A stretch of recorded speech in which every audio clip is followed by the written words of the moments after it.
The old house creaks at 3 a.m., same as my father's footsteps used to. I'm sitting at the kitchen table where silence was served for dinner, tracing the water rings on wood like tree rings of my childhood, counting how many years it takes for a wound to become a window. My mother taught me how to hold my breath before she taught me how to speak. Said quiet children are loved children, and I believed her. I built a museum of all the things I never said. Now I'm the only visitor, reading placards of my own silence. The hallway still smells like arguments that never finish their sentences. Doors slammed like books closed too hard, spilling their bookmarks. I learned to read the weather in my father's jawline, predicting storms by the clench of his teeth, the gathering of his clouds. Christmas mornings wrapped in the paper of pretending we opened gifts while the unspoken sat heavy as fruitcake. My sister learned to disappear into her room, into her books. I learned to become a ghost that still had to wash the dishes. They never hit me, and that was the cruelest part. No bruises to show the doctor, no evidence for the jury of my memory. Just a slow erosion of being seen through like glass, like air, becoming furniture that feelings walked around.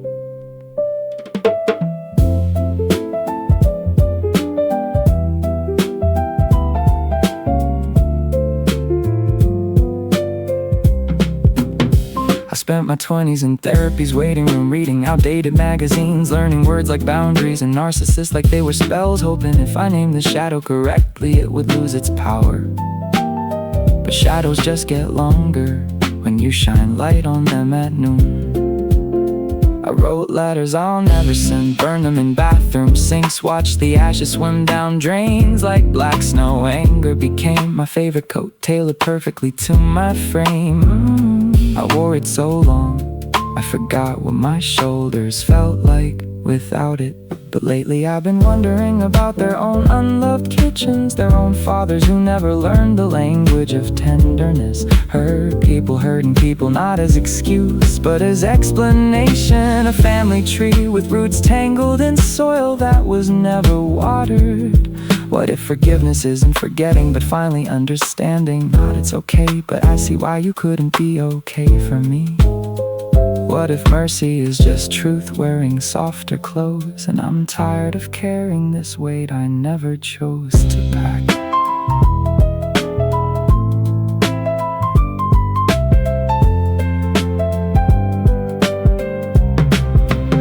I called my mother last Tuesday, asked about her garden. She talked for 20 minutes about hydrangeas, and I listened, not waiting for my turn to speak, not collecting ammunition. Just hearing a woman who did her best with the tools she was given.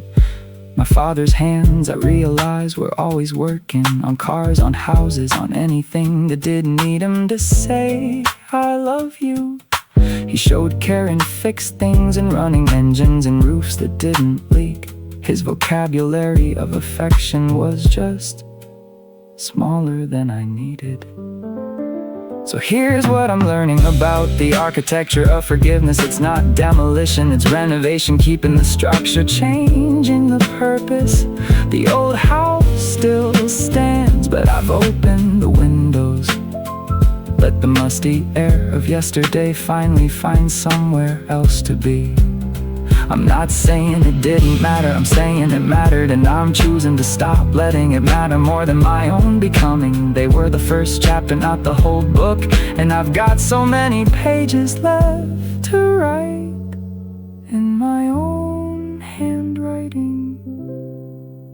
To the child I was, you survived, that was enough. To the parents they were, I see you, that is enough. To the person I'm becoming, you don't have to carry this anymore. Put it down, the ground can hold it. The ground has always been holding it. And to forgiveness, I thought you'd feel like defeat. but you feel like finally being able to breathe in my own home.